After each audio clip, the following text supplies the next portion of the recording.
In this video, which is going to be real short, I'm just going to show you how to play sounds from one of your C# applications. Let me go first create a C# application. So I'm going to create a Windows Form app .NET framework here. And it should show up in recent templates, or you can kind of filter by it up here. And I'll click next, and I'll call this thing sound demo. Make sure you don't have to do this project. This is just a little kind of how-to video. Make sure you create your stuff in your X drive where I can find it, and I'll click create here, and it'll take a second to start up. All right, so let me just open the toolbox here, and I will drag a button on there. Okay, so I don't need my thing to be that big. So the way you get sounds into your program is just like you get images into your program, and I demoed this before. We just go up to Projects, Properties, Resources, Project Properties, Resources, Add Existing File. And now I'm going to browse out to my to some sound resources and just grab those. So I have browsed out to a folder where I have some sound effects, and I'll just grab like this Mario coin sound effect. Click Open, and now it shows up in my resources here under Audio, right? So I can kind of filter by what I'm looking at here. So there's audio.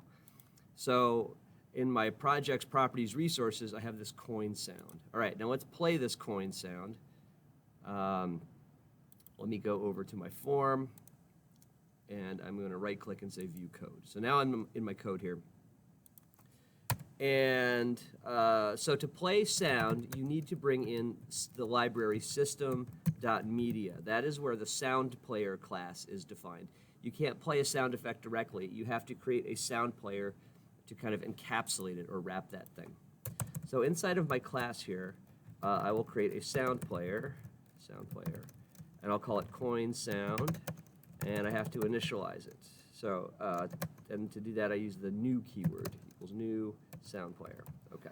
So inside of the parentheses here, I'm going to specify the sound I want to play. Properties, resources, okay, so all of my sound effects and images should show up here, and there's my coin. All right. So what I've done here is I have taken my sound resource and I've wrapped it with a sound player object. All right, well, that's great. So if I run this thing, nothing's going to happen, right? Because I just have the sound player there. I have to tell the sound player to actually play. All right, so how do I do that?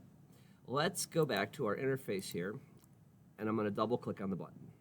Boom, there we go. It is very important that you create your controls either like through the properties window down here or by double-clicking on your controls.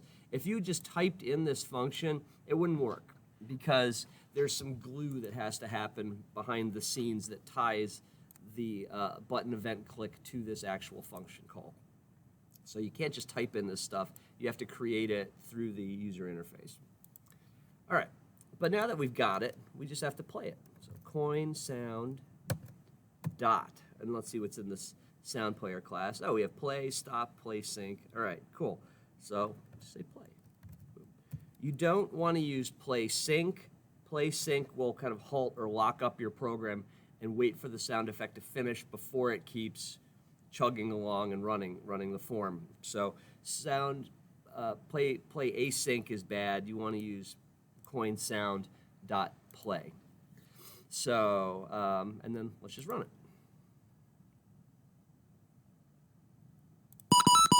There we go. Hey, it works. So that's how you play a sound. You have to import your resources, then add the lineup here using system.media, create a sound player in your class, and then you can play it whenever you need to. Just a word about like where to create the sound player though. It would work fine if you put it here in the button click function.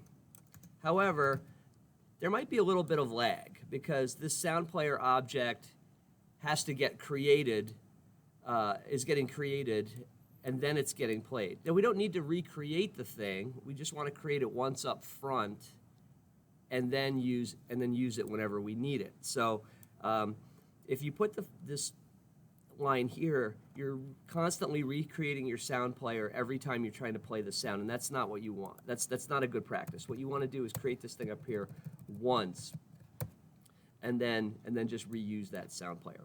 So that's it. That's how you play sounds. Not much to it.